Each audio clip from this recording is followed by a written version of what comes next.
Vasanth TV ரசிகர்களுக்கு வணக்கம். இன்னைக்கு நம்முடைய தெரிந்து கொள்வோம் நிகழ்ச்சியில தெரியாத பல விஷயங்களை தான் தெரிஞ்சுக்க போறோம். ஜூலி கிளார்க் அப்படின்னு ஒருத்தங்க இருக்காங்க. எப்பவுமே ஒரு ஆளுக்கு 1 வருஷம் ஆச்சுன்னா 1 வயசு கம்ப்ளீட் ஆகும்ல. ஆனா இவங்களுக்கு மட்டும் கம்பேரிட்டிவ்லி பார்த்தோம்னு வச்சுக்கோங்க, 1 வருஷத்துக்கு 0.65 வயசு மட்டும் தான் ஆகுது அப்படின்னு சொல்றாங்க. இது எப்படிப்பா சாத்தியமா இருக்கும்? அவங்களுக்கு இப்ப 60 வயசு ஆகுது. ஆனா பார்த்தா 60 மாரியே தெரியாது. அந்த அளவுக்கு யங்கா இருக்காங்க. சரி, அப்படி என்னதான் பண்றாங்கன்னு அவங்க கிட்டயே கேட்டா அவங்க சொல்ற ஒரே விஷயம் டயட் அண்ட் லைஃப் ஸ்டைல் மட்டும் தான் அப்படின்னு சொல்றாங்க. உணவுடைய கட்டுப்பாடு மட்டுமே தான் அவங்க இப்படி யங்கா இருக்கிறதுக்கான காரணமா, அவங்களுடைய வயசு ஆகாம டீஏஜிங் ஆயிட்டு இருக்கிறதுக்கு காரணமும் அதான் அப்படின்னு சொல்றாங்க. நமக்கு வயசு கம்மியாகலனா கூட பரவால்ல. வயசு மெயின்டெயின் ஆனா போதுன்ற நிலைமையில தான் இருக்கோம். குழந்தை பிறந்ததுக்கு அப்புறமா அதற்கு நடக்க கத்துக் குடுக்குறதுன்றது ஒரு பெரிய டாஸ்க். இதுவே பெரிய ஒரு விஷயம். அது ஓகே. அவங்க வாழ்நாள்ல ஒரு தடவ தான் நடக்கும் அப்படின்னு சொல்லலாம். ஆனா ஸ்பேஸ்க்கு போயிட்டு போயிட்டு வரவங்களா இருக்காங்க தெரியுமா? அவங்கலாம் எர்த்துக்கு வந்ததுக்கப்புறம் மறுபடியும் நடக்கிறதுக்காக கத்துக்கணும் அப்படின்னு சொல்றாங்க. ஏன்னா ஸ்பேஸோடைய அட்மாஸ்பியருக்கு ஏத்த மாதிரி பாடியோட மசில் அண்ட் நம்மளுடைய பிரெயின் எல்லாமே அதுக்கேத்த மாரி அடாப்ட் ஆயிருக்கும். திரும்ப நம்ம கிராவிட்டி இருக்கக்கூடிய எர்த்துக்கு வரும்போது நம்மளால நடக்க முடியாது. அதனால கொஞ்சம் அதுக்கு பிராக்டிஸ் பண்ணணும் அப்படின்ற மாரி சொல்றாங்க. ஸோ 4 பேர் நம்ம கைய பிடிச்சுக்கிட்டு அப்படியே மெதுவா நடக்க சொல்லி தருவாங்க.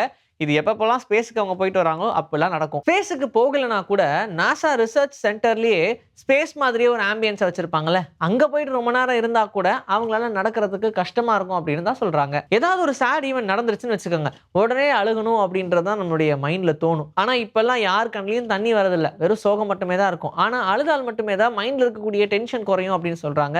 அப்படி ஒரு வேளை இத நம்ம பண்ணலன்னா, நாள் போக்குல நம்மளோட பாடியில இல்ல நம்மளுடைய ஹெல்த்ல ஏதாவது ஒரு பிரச்சனைய அது கொண்டு வந்து விட்டுரும் லேட்டர்ல அப்படின்னு சொல்றாங்க. அதனால முடிஞ்ச அளவுக்கு அழுக ட்ரை பண்ணும். வரலன்னு வச்சுக்கோங்க.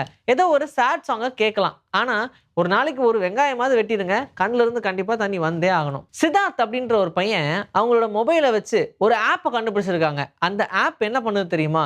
ஹார்ட் ரிஸ்க் யார் யாருக்கெல்லாம் இருக்கோ அத 96% ரொம்ப அக்யூரேட்டா கண்டுபிடிக்குதுன்னு சொல்றாங்க. ஹார்ட் ப்ராப்ளம்னால தான் நெறைய பேருக்கு இறப்பு அப்படின்ற ஒரு விஷயம் வருது. அதுவும் இப்ப ரீசென்ட் டேஸ்ல நம்ம கேட்டுட்டே தான் இருக்கோம். இந்த ஹார்ட் டிசீஸ்னால தான் இறப்புகள் வந்துட்டு இருக்கு.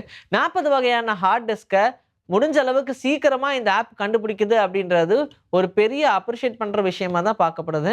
அண்ட் இதனால நம்ம நெறைய உயிர சேவ் பண்ண முடியும் அப்படின்றதும் இந்த ஆப்ப கண்டுபிடிச்சதுனால சித்தார்த்துக்கு இப்ப நெறைய பாராட்டுகள் குவிஞ்சு வந்துட்டு இருக்கு. ஜப்பான், சைனாலலாம் பாப்புலேஷன் ரொம்ப அதிகமாயிட்டே இருக்கு. அதனால வென்டிலேஷன் கூட இடம் இல்லாம முடிஞ்ச அளவுக்கு எங்க காம்பேக்ட்டா கட்ட முடியுமோ அங்கலாம் வீடுகள காம்பேக்ட்டா கட்டிக்கிட்டு இருக்காங்க. ஆனா வென்டிலேஷன்ன்ற ஒரு விஷயம் இல்லன்னா யாருக்கும் ரிலாக்சேஷனே இருக்காது. ரொம்ப அடப்பா சைக்காலஜிக்கலா அவங்க பாதிக்கப்படுவாங்க அப்படின்றத புரிஞ்சுகிட்டு விண்டோவ அப்படியே பால்கனியா சேஞ்ச் பண்ற மாதிரியான ஒரு சிஸ்டம் இப்ப கண்டுபிடிச்சிருக்காங்க. ஸோ ஆர்க்கிடெக்சர் இண்டஸ்ட்ரியில இந்த மாதிரியான புது புது கண்டுபிடிப்புகளுக்கு வரவேற்புன்றது இருந்துட்டே இருக்கு. ஆனா அத இப்ப ஜப்பான் பண்ணியிருக்கு அப்படின்றது இன்னும் ஆச்சரியப்படுறதுக்கு இல்ல. ஏன்னா நெறைய புதுமையான விஷயங்கள ஜப்பான், சைனா தான் பண்றாங்க. ஆனா இந்த ஒரு ஆர்க்கிடெக்சர் விஷயம் கண்டிப்பா ஜப்பான்ல மட்டும் இல்லாம இந்த பேட்டன்ட்ட வாங்கி இன்னும் நெறைய கண்ட்ரீஸ்ல இம்ப்ளிமெண்ட் பண்றதுக்கான சான்சஸ் உண்டு அப்படின்னு தான் சொல்றாங்க. போற போக்குல நாமளே டெல்லி, மும்பை, பெங்களூர் மாரியான இடங்கள் எல்லாம் யூஸ் பண்ணாலும் ஆச்சரியப்படுறதுக்கு இல்ல.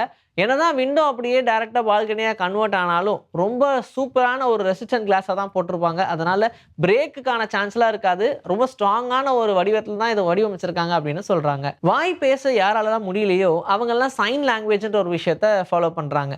ஆனா, இந்த சைன் லாங்குவேஜ எல்லாராலயும் புரிஞ்சுக்க முடியாது. அப்போ இவங்களால கம்யூனிகேட் பண்றதுக்கு ரொம்ப கஷ்டப்படுறாங்க அப்படின்றத நம்ம தெரிஞ்சுக்கணும். ஆனா, இத எல்லாத்தையும் மாத்தலாம் அப்படின்னு சொல்லி, எப்படிலாம் அவங்க சைன் லாங்குவேஜ் பண்றாங்களோ, ஒரு கிளவுஸ போட்டு அந்த சைன் லாங்குவேஜ் பண்ணாங்கன்னா, அது அப்படியே சவுண்டா கன்வெர்ட் ஆகுற மாரியான ஒரு கிளவுஸ இப்போ இன்வென்ட் பண்ணியிருக்காங்க. அதனால இது டெஃபினட்டா ஒரு பெரிய கேம் சேஞ்சரா தான் இருக்கும்னு எதிர்பார்க்கப்படுது.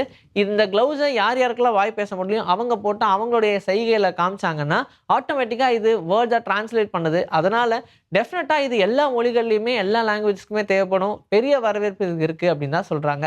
சீக்கிரமாவே இது மார்க்கெட்டுக்கு வரணும், எல்லாருக்கும் பயனாகணும் அப்படின்னு எதிர்பார்க்கலாம்.